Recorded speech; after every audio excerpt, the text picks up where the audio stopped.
बिथांमोना बे लाइजामनि सायाव रायखांदोंमोन जे जोङो एबसुखौ बै समावबो मोननै रिजनेल पार्टी UPPL आरो BPF जों ज' सरकार दानो थाखाय 23/12/2020 आव लाइजाम हरदोंमोन होननानै बुंदों आरो बे लाइजामखौ जिहेतु जोङो अफिसियेलि रिसिभ खालामनो मोनाखैमोन बेखायनो जोङो मैया स्पष्टीकरण होदों बे लाइजामखौ लानानै दान्थे बिदान्थे जानाङा बे लाइजामखौ लानानै जोंनि गेजेराव गाज्रि परिबेसबो जानाङा जोङो लाइजामखौ मोनाखै होननानैसो जोङो स्पष्टीकरण होदों जों रावखौबो माने जोङो आक्रमण खालामनो थाङाखै क्रिटिसिजम खालामनो थाङाखै अफिसियेलि जों लाइजामखौ रिसिभ खालामनो मोनाखैमोन दा जायया होफैदोंमोन आरो जाय रिसिभ खालामदोंमोन बिथांमोननि लेभेलावनो बे लाइजामा कि जाने खारन परिबेस परिस्थितिया बेबायदिनोमोन बिथांमोननि लेभेलावनो बे थाबाय जानांगौ दा होफैग्रा आरो रिसिभ खालामग्रा बिथांमोनासो बुंनांगोन बेखायनो लाइजामखौ बे समाव जोङो मोनोब्ला जि उद्देश्यआव लाइजामखौ लिरदों डेफिनेटलि जोङो बिनि सायाव रेसपन्स आरो रेसपन्सिबिलिटिखौ लानानै हाबा मावनायाव एबसुआ मालाबाबो जिरायना थानाय नङामोन आरो आं मैयाबो बुंदों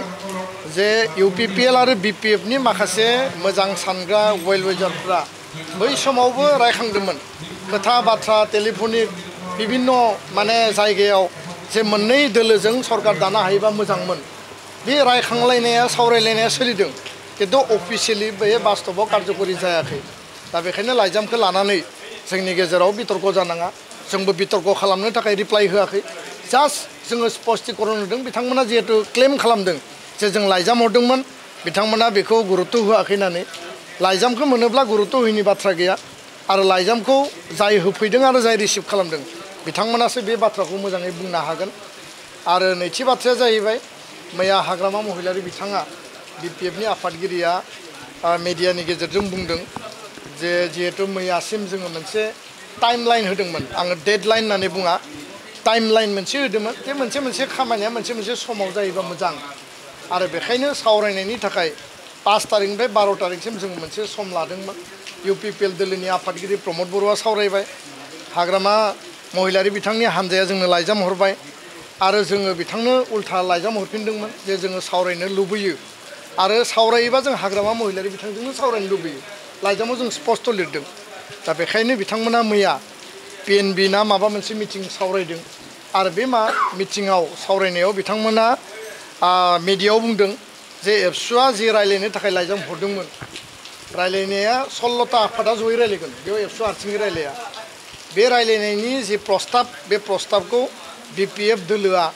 जोङो रायलायनो थाखाय थांखि लाबाय होननानै मैया हाग्रामा महिलारि बिथाङा फोरमायदों दा माला रायलायगोन बहा रायलायगोन बिथांमोननिफ्राय जेला अफिसियेल जों जगाजग जागोन बिनि उनावसो जोङो बाथ्राखौ स्पष्टयै जों बुंनो हागोन दा बेखायनो जोङो नेनानै दङ दाबो टाइमलाइना मैया जोब्बाय नेनानै दङ मोनसे समनि गेजेराव जायोबा मोजां आरो मोनसे सम बारलाङोब्ला मोनजिद' आफादखौ लानानै जोङो बे गासै परिबेस परिस्थिति आराम्भनिफ्राय दासिम मा जाखो आरो इयुनाव मा जागोन बा माबायदि आवगायलांगोन बिनि थाखाय जोङो मोनजिद' आफादजों जों सावरायफिनगोन दा नैबे समावहाय नाथाय समा बिराद सुंद' होननानै बुंनांगोन समा आंखाल बिसायख'थिनि सम तारिखआ फैगासिनो दङ राजखान्थि दोलोफ्रा गावबा गाव लाइनाव खामानि मावगासिनो केम्पेइन खालायगासिनो दङ आरो जोंनि जे बुजाबुजिनि मोनसे बाथ्रा बा इनिसियेटिभ बेखौबो जोङो लांबाय थादों दा बिनि गेजेराव मा फर्मुला मा हिसाब अंक ओंखारो आल्टिमेटलि बिथांमोनजों सावरायनो मोनोब्लासो बे बाथ्राया रोखा जागोन गोजोन्थों